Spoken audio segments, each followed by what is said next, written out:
اللہ تعالیٰ نے انسانیت کو سیدھی راہ دکھانے کے لیے بہت سے نبی اور رسول بھیجے، جن کی صحیح تعداد صرف اللہ تعالیٰ کو ہی معلوم ہے۔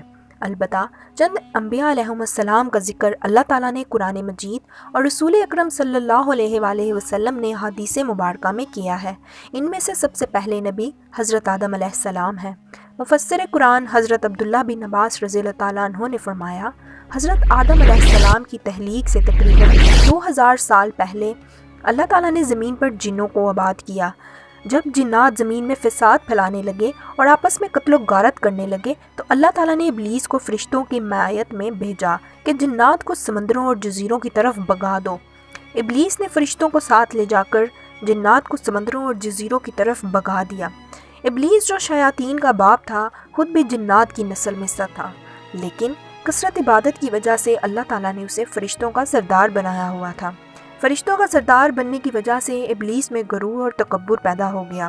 اس نے یہ سمجھا کہ مجھے آسمان اور زمین میں اتنا بڑا مقام اس لیے ملا ہے کہ میں اللہ تعالیٰ کے نزدیک تمام مخلوقات سے افضل ہوں۔ اللہ تعالیٰ کو اس کا یہ غرور اور تکبر پسند نہیں آیا، اور اسی وقت اللہ تعالیٰ نے فرشتوں کے سامنے ایک ایسی مخلوق کو پیدا کرنے کا اظہار فرمایا جو زمین میں اللہ کی نیابت کرے۔ پھر اللہ عزوجل نے اپنی چاہت کو عملی جامہ پہناتے ہوئے حضرت آدم علیہ السلام کا پتلا اپنے ہاتھوں سے تیار کیا۔ اللہ تعالیٰ نے حضرت آدم علیہ السلام کو جمعے کے دن اپنے ہاتھ سے انسانی صورت میں پیدا فرمایا تاکہ ابلیس اپنی بڑائی کا دعویٰ نہ کر سکے۔ اس کے بعد کچھ مدت تک مٹی کے بنے ہوئے اس ایک جسم کی صورت میں پڑے رہنے دیا۔ فرشتے اور ابلیس اسے دیکھ کر خوفزدہ ہوتے۔ ابلیس گزرتے ہوئے اسے ٹھوکر مارتا، جس کی وجہ سے ایسی آواز پیدا ہوتی جس طرح مٹی کے بنے ہوئے برتن سے کسی چیز کے ٹکرانے کے بعد پیدا ہوتی ہے۔ اللہ تعالیٰ قرآن مجید میں فرماتا ہے کہ اللہ نے انسان کو ٹھیکری جیسے بجنے والی مٹی سے پیدا کیا۔ اس کے علاوہ سورۃ الانبیاء میں اللہ تعالیٰ فرماتے ہیں، ابلیس موقع پا کر حضرت آدم علیہ السلام کے منہ کی طرف سے بدن میں داخل ہوا اور دوسری طرف سے نکل گیا اور فرشتوں سے کہنے لگا، اس سے مت ڈرو، یہ اندر سے بالکل کھوکھلا ہے، اگر مجھے اس پر قابو پانے کا موقع ملا تو میں اسے ضرور گمراہ کروں گا۔ مسند احمد کی حدیث ہے کہ اللہ نے حضرت آدم علیہ السلام کو پوری زمین سے جمع کی گئی مٹھی بھر خاک سے پیدا فرمایا۔ اسی وجہ سے حضرت آدم علیہ السلام کی اولاد بھی مختلف رنگوں کی یعنی کہ مختلف رنگوں کی مٹی کے مطابق پیدا ہوتی ہے۔ ان میں سفید، سرخ، سیاہ اور درمیانی رنگوں کے بھی ہیں۔ نیک اور بد، نرم ہو اور سخت طبیعت اور درمیانی طبیعت والے بھی ہیں۔ امام بخاری اور امام مسلم میں آیا ہے کہ جب حضرت آدم علیہ السلام کو بنایا گیا تو ان کا قد 60 ہاتھ لمبا تھا۔ اب بات کرتے ہیں فرشتوں کو اولاد آدم کی خون ریزی کا علم کیسے ہوا۔ فرشتے زمین پر جنات کے آپس کے لڑائی جھگڑوں اور خون ریزی کو دیکھ کر اس کو سامنے رکھتے ہوئے انہوں نے اولاد آدم کے بارے میں بھی یہ خدشہ ظاہر کیا کہ یہ بھی آپس میں خون ریزی کا ارتکاب کر سکتے ہیں۔ قتادہ رحمۃ اللہ علیہ نے فرمایا، فرشتے حضرت آدم علیہ السلام سے پہلے زمین پر آباد ہونے والی مخلوقات کے حالات دیکھ چکے تھے، لیکن سورہ بقرہ میں اللہ فرماتا ہے، بلا شبہ میں وہ باتیں جانتا ہوں جن کا تمہیں علم نہیں، یعنی میں اس نئی مخلوق میں نبی، رسول، عابد، صدیق، شہید، زاہد، ولی، باعمل علماء اور صلحاء پیدا کروں گا۔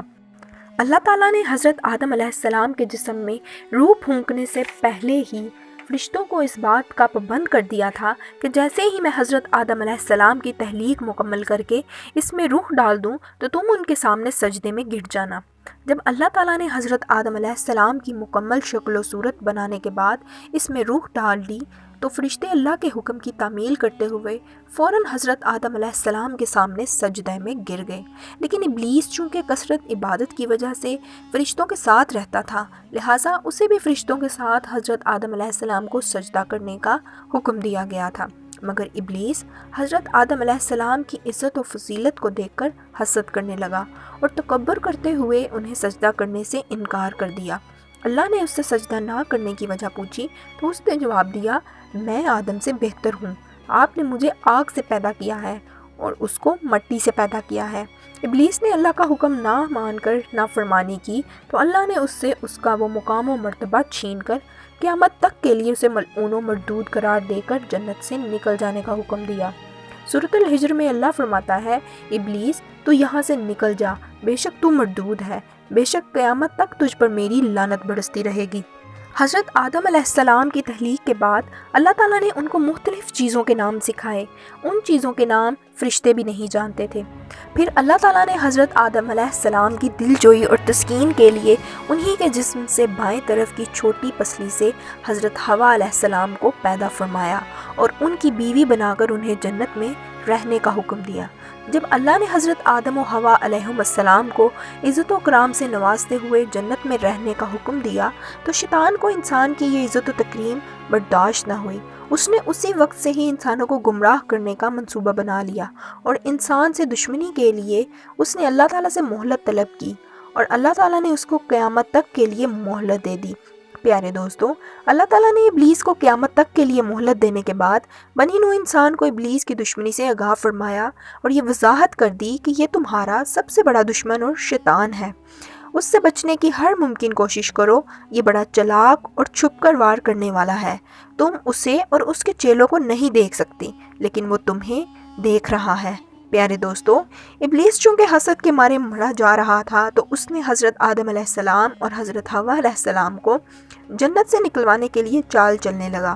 وہ بڑا ہمدرد بن کر حضرت آدم و حوا علیہم السلام کے پاس آ کر کہنے لگا کہ تمہیں کیا معلوم ہے کہ اس درخت کے قریب جانے سے تمہیں کیوں روکا گیا ہے؟